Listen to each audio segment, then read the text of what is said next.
अस्सलाम वालेकुम दोस्तों, हम पार्ट्स ऑफ स्पीच को डिस्कस कर रहे थे और हमने अपनी पिछली वीडियो में नाउन और एडजेक्टिव को डिटेल के साथ डिस्कस किया था। और तीसरे नंबर पे आने वाला जो है वो है प्रोनाउन। पार्ट्स ऑफ स्पीच में तीसरे नंबर पर प्रोनाउन आता है। तो हम सबसे पहले देखते हैं कि प्रोनाउन होता क्या है, इसको उर्दू में हम क्या कहते हैं। प्रोनाउन को उर्दू में कहते हैं हम इसमें ज़मीर। और इसमें ज़मीर वो अल्फाज होते हैं जो किसी नाउन की जगह इस्तेमाल होते हैं, यानी ये नाउन से रिप्लेस हो जाते हैं। तो ये क्यों हम इस्तेमाल करते हैं? ये रेपिटिशन से बचने के लिए, तकरार से बचने के लिए। तो हम इसकी डेफिनेशन इस तरह कह सकते हैं, the pronoun are the words that are used to avoid the repetitions of the nouns. यानी नाउन के तकरार से बचने के लिए हम जो अल्फाज इस्तेमाल करते हैं उन अल्फाज को हम प्रोनाउंस कहते हैं और उर्दू में हम उनको इसमें ज़मीर कहते हैं।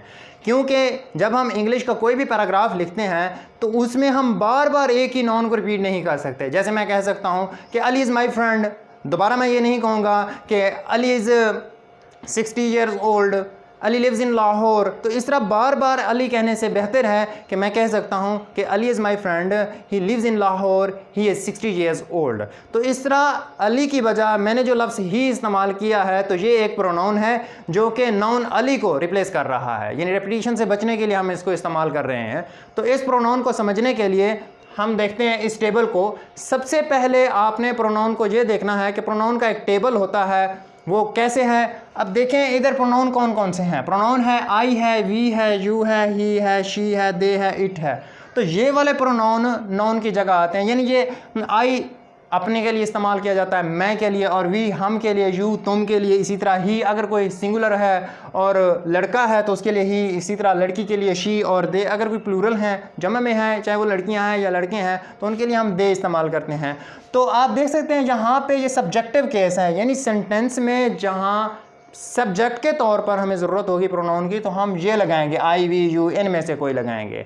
अगर उसी सेंटेंस में या किसी और सेंटेंस में मलकियत को ज़ाहिर करने के लिए हमें प्रोनाउन की ज़रूरत है तो हम इन को लगाएंगे, माई है, आवर है, योर है, हिज है। तो उसके बाद बतौर ऑब्जेक्ट, अगर कहीं ऑब्जेक्ट के तौर पर हमें प्रोनाउन की ज़रूरत है तो हम इन को लगाएंगे। दूसरे लफ्ज़ों में हम कह सकते हैं कि मी कभी भी बतौर सब्जेक्ट इस्तेमाल नहीं होगा। अगर सब्जेक्ट के तौर पर इस्तेमाल होगा तो आई होगा, और आई है, वी है, ये वाले कभी भी ऑब्जेक्टिव केस में नहीं आएंगे, ये सब्जेक्टिव केस में नहीं आएंगे। इसी तरह ये पोजेसिव होते हैं, ये मलकियत को ज़ाहिर करने के लिए इस्तेमाल किए जाते हैं। तो ये था प्रोनाउन का टेबल। तो इस प्रोनाउन के बाद हम इस प्रोनाउन की आगे काइंड्स को देखते हैं कि वो कितनी हैं और कौन कौन सी हैं, और हर किस्म को डिटेल के साथ हम डिस्कस करेंगे कि ये कहाँ कहाँ इस्तेमाल होती है और इसका इस्तेमाल कैसे हम करते हैं। तो मेरे साथ रहिएगा, अगले स्टेप में हम देखते हैं कि उसका क्या इस्तेमाल है और कौन कौन सी इकसाम है। तो मेरे साथ रहिएगा।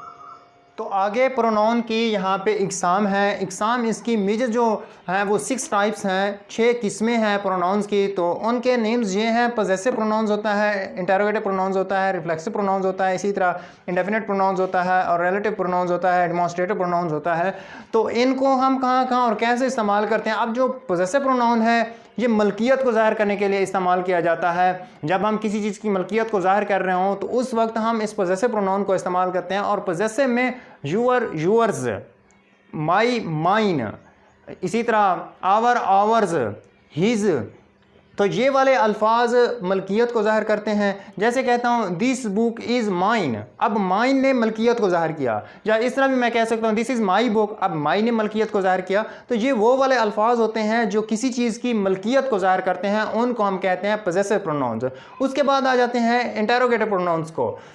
अब इंटरोगेटिव प्रोनाउंस वो अल्फाज होते हैं जो सवाल पूछने के लिए इस्तेमाल किए जाते हैं, जिनको हम WH फैमिली वर्ड्स भी कहते हैं। WH फैमिली वर्ड्स वाले जितने भी अल्फाज हैं वो इंटरोगेटिव प्रोनाउंस में आ जाते हैं। व्हाट है, वेयर है, व्हेन है, वाई है, हु है, हुज है, होम है, ये सारे के सारे अल्फाज इंटरोगेटिव में आ जाते हैं। जिस तरह हम कहते हैं व्हाट इज़ योर नेम, तो ये व्हाट जो है ये इंटरोगेटिव प्रोनाउन है, ये सवाल पूछने के लिए इस्तेमाल किया जाता है। और इनके बाद लाजमी तौर पर कोई ना कोई हेल्पिंग वर्ब या मोडाइल वर्ब होता है, तब जाके वो सवाल पैदा करते हैं। अगर इंटरोगेटिव प्रोनाउंस के बाद कोई हेल्पिंग वर्ब या मोडाइल वर्ब ना लगाया गया हो तो फिर वो सवाल पैदा नहीं करते।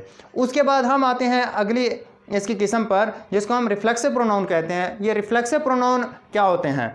ये सेल्फ इनके साथ लगा होता है, ये खुद को जाहिर करते हैं। जैसे my self, your self, them selfs, her selfs, तो इस तरह के जो अल्फाज होते हैं जिनके साथ सेल्फ लगा होता है ये रिफ्लेक्सिव प्रोनाउन कहलाते हैं, और ये खुद को जाहिर करने के लिए योर सेल्फ तुम खुद, माई सेल्फ मैं खुद, देयर सेल्फ दैम सेल्व्स वो खुद, तो इस तरह वाले अल्फाज ये खुद को जाहिर करने के लिए इस्तेमाल किए जाते हैं। उसके बाद है इंडेफिनेट प्रोनाउंस।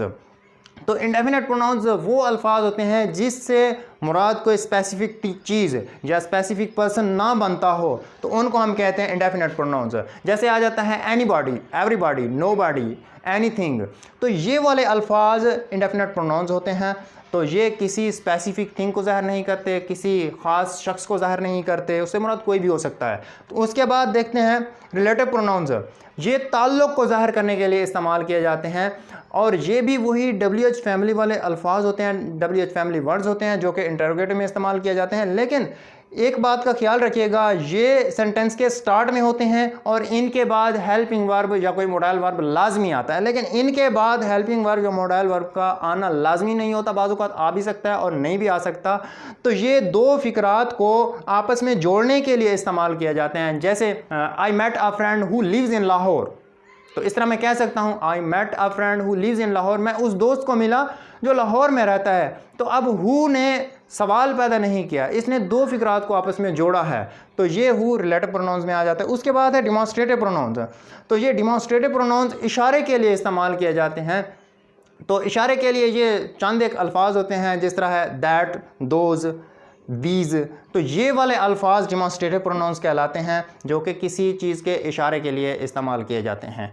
तो आज हमने इस प्रोनाउन को तफसील के साथ डिस्कस किया है, इनकी काइंड्स को किया है एग्जाम्पल के साथ। तो मैं उम्मीद करता हूँ कि प्रोनाउंस के हवाले से आपको किसी किस्म की कोई कन्फ्यूजन आइंदा नहीं रहेगी। अगर आप मज़ीद मेरे वीडियो लेक्चर देखना चाहते हैं तो इस वीडियो को लाइक कीजिए और चैनल को ज़रूर सब्सक्राइब कीजिए। अगर किसी किस्म का प्रोनाउन के हवाले से आपके जहन में सवाल पैदा हो रहा है तो आप कमेंट बॉक्स में ज़रूर पूछ सकते हैं। Thank you so much. अल्लाह हाफ़िज़।